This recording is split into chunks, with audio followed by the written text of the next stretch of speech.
উপকূলীয় জেলা পটুয়াখালীতে চলতি মৌসুমে তরমুজের বাম্পার ফলনের সম্ভাবনা দেখা দিয়েছে। জেলার চরাঞ্চল ও উপকূলীয় বিস্তীর্ণ জমিতে ব্যাপক আবাদ হওয়ায় এবার শত কোটি টাকার তরমুজ বাজারের আশা করছেন কৃষক ও সংশ্লিষ্টরা। আমরা 20 কানি জমিনে তরমুজ দিছি, আগাম ইনশাল্লাহ ভালো লাভবান হবে। খরচ হয়েছে 60 থেকে 65 লক্ষ টাকা। আমরা মোট বিক্রি দিলে মনে হয় যে 2 কোটি টাকা নাগান বেচতে পারবো। কৃষি বিভাগ ও স্থানীয় সূত্রে জানা গেছে, এবছর জেলায় প্রায় 10 থেকে 15 হাজার হেক্টর জমিতে তরমুজ চাষ হয়েছে। অনুকূল আবহাওয়া ও রোগবালাই তুলনামূলক কম থাকায় ফলন ভালো হওয়ার সম্ভাবনা রয়েছে।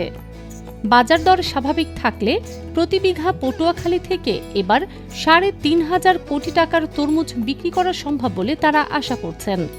উৎপাদন খরচ বাবদ প্রতি বিঘায় প্রায় 60 থেকে 80 হাজার টাকা ব্যয় হয়। সে হিসেবে প্রতি বিঘায় অনেক লাভবান হতে পারে। তুলনায় এইবারকার ইনশাআল্লাহ মাল অনেক ভালো হয়েছে। কৃষক যারা আসলে বেচছে তো ওরা লাভই বেচছে। আমিও আশাবাদী, তো আমি লাভে বেচবো ইনশাআল্লাহ।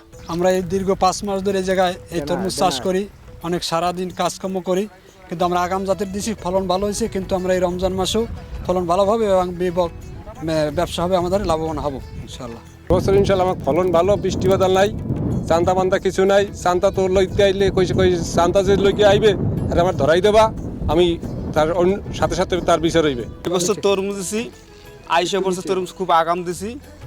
এখন যদি বেচা কিনে করি আলহামদুলিল্লাহ আমরা খুব লাভবান হব আশা করি। স্থানীয় কৃষকরা জানান, তরমুজ এখন পটুয়াখালীর প্রধান অর্থকারী ফসলগুলোর একটি। অনেক কৃষক ধান চাষ ছেড়ে তরমুজ আবাদে ঝুঁকছেন, কারণ তুলনামূলক কম সময়ে বেশি লাভের সম্ভাবনা রয়েছে।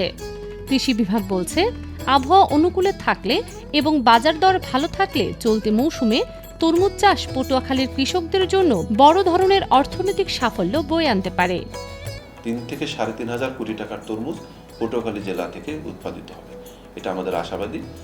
আর আমাদের পটুয়াখালী জেলার সবচেয়ে বেশি তরমুজ উৎপাদিত হয় গলাচিপা, এরপরে রাঙাবালি এবং কলাপাড়ায় তরমুজ হয়। গলাচিপা এবছর প্রায় 12,600 হেক্টর জমিতে আমাদের তরমুজ আবাদ হয়েছে।